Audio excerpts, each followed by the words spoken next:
Okay, now that the scene's starting to come together, we're going to take a look at the render settings. And that means that when we're rendering, everything's going to be a little bit higher quality because we're going to change some settings. So to get to the render settings window, it's this icon here, which is the display render settings window. We'll give that a click. And there are a few things that we want to change. What we're going to do first, we're going to go into the Maya software tab. And we're going to change something in here. So by default, the overall quality is set to custom, which I think is Maya code for crap.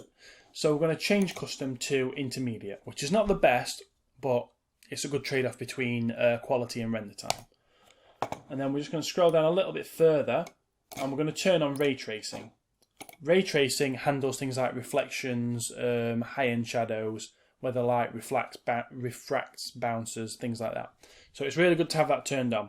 And that's the thing that in a second is going to make the projector look really sexy, because that's now going to start reflecting.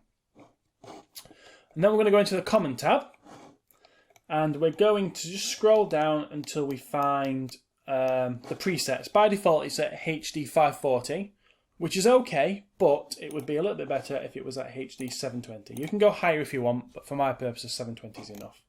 And then click on Close. Now, frame up a beautiful shot of your room. I want to get my crates in shot, I think. So I'll try something like that. Do a test render and see what it looks like.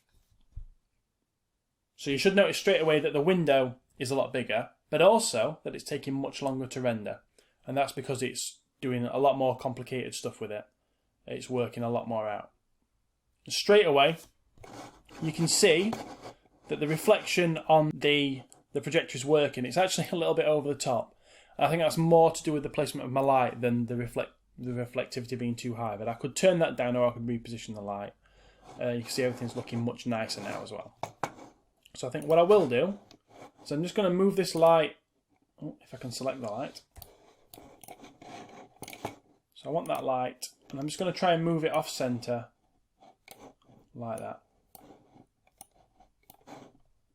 I'm just going to render again now, just to see if the reflections on the projector are a little bit less ridiculous.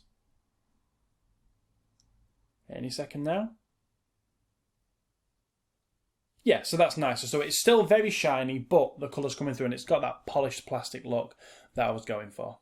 And don't forget, to get a real idea of how your scene is going to look, don't forget to turn the gamma correction off, and that'll give you a nice overall look. So very moody, very gritty, but very sexy.